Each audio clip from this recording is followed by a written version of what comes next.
sweating on a roof is work, but this is different type of work. We had a process at our business. We were mainly retail, but even the insurance jobs, if we were canvassing to Brad Akers' point, and even before, we would do canvassing on retail inspections. We never really knocked doors because both of our markets really didn't knock doors, and there wasn't any insurance claims or storms, by the way. So when we had an inspection, my goal was to have that homeowner open the door, and whoever sales rep was there, they said them by name. Hi, Cameron. Hi, Clay. And I wanted, in the beginning, it was really funny to watch their reaction because my sales reps would be like, how did this happen? And they knew the plan. We were very transparent on how this happened. But I encourage you, whether you're using Proline right now, and a lot of you are not doing this process, but even if you're not, there are other tools out there that can make this happen. Direct mail, yard signs, and door hangers. Start with that. It's a low bar. Make sure that your face is on there. If you don't have a family, put your dog there. Get a neighbor's dog.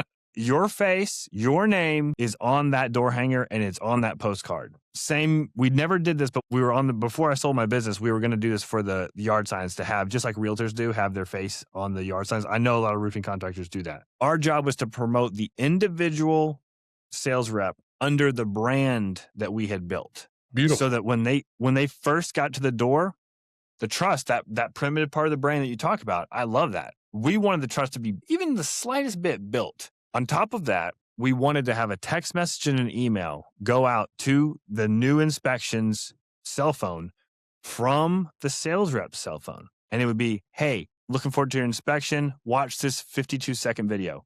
We got them in the studio. We recorded a very scripted, well-written, getting to know you video so that when they open the door, they either watch the email or the text message video on YouTube that we could track. So they had seen a yard sign, a door hanger, a postcard, a text message, and an email of that sales rep's face. So the trust was already, that primitive part of the brain, trust is already being built. They do not have to worry or wonder who that person is, especially if they had a family. Most of my sales reps had families and kids. That's really easy. You're humanizing them at that point. They're not just some 19-year-old kid with his hat on backwards zipping around a neighborhood. We teach this exact same thing in our sales process, marketing process strategies that we teach, because those are two of our pillars, marketing and sales. And we teach this exactly what you're saying, but it's pretty manual. Like we have to do it manually in a lot of cases. But if you're using Proline, you can automate that. And there's other tools that automate those things as well. But you also have to be pretty persistent and disciplined to put up the yard sign, put out the door hangers, and do the rest of your part. The other thing I would actually add to that is to be involved in the community, whether that's Chamber of Commerce, Lions Club, baseball program, whatever it is. Be out there with your face out there. You see the realtors do it all the time. Just copy what they do. We did that. One of my guys was a surfer. We live on an island. So I said, don't go to a baseball. Don't go to a baseball. You don't play baseball. Yeah. You coach soccer and you surf. There's 300 people in this surfing community.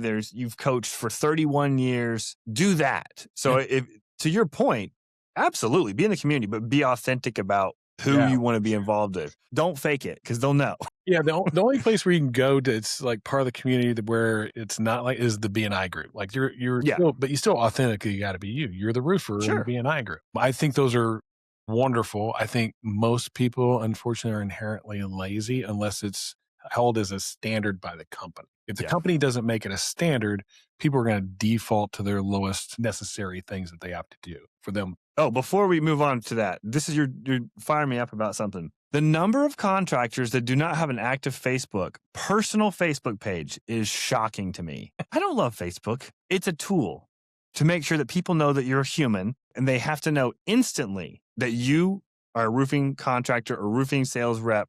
They need to know immediately. And it is a really high percentage of people that I follow that are out here trying to sell roofs. You have no idea what they do on their social media platforms. It is shocking. That's not even that hard to do. That's not even going to a BNI group. That's not doing all the other stuff we said. Just even if you're make it active. If you're not a fan of Facebook, just get on Facebook and just document the jobs that you do. That's really all you got to do. At least that. At least that. If you can actually be a person on there too, and maybe share a few pictures of the cool stuff you're into and the things you're about, what you get fulfillment in life about, the joy that you have in the world, it tends to play pretty well too. Sorry to go on a rampage, but like I've just been I'm like, I don't know if you're a contractor or not. And they're like, yeah, I'm struggling with Well, sales. I'm I like, thought you were nobody gonna go on knows. the rampage on standards. Like most contractors that we talk to, it's Oh, really that too. flabbergasting to me. Like they have 0 standards. Sell 1 job or 40 jobs, it doesn't matter. I'm That's like, true. no, A players don't like to hang out with C players. And so if you allow for C players to be on your team, A players aren't going to stick around very long. And you wonder why you don't have loyalty and high quality people on your team is because you allow for the lower quality folks Yep. that just don't want to really work all that hard. But if you were to just set some standards and say, hey, this is what we need out of you every week, every month, every quarter, and for the year, your level of talent would rise dramatically. And the best Yep. thing you can ever do is fire a low performer that's just not doing the job. It's either they're not cut out for it, number one, or they don't care. And that'll kill your culture immediately.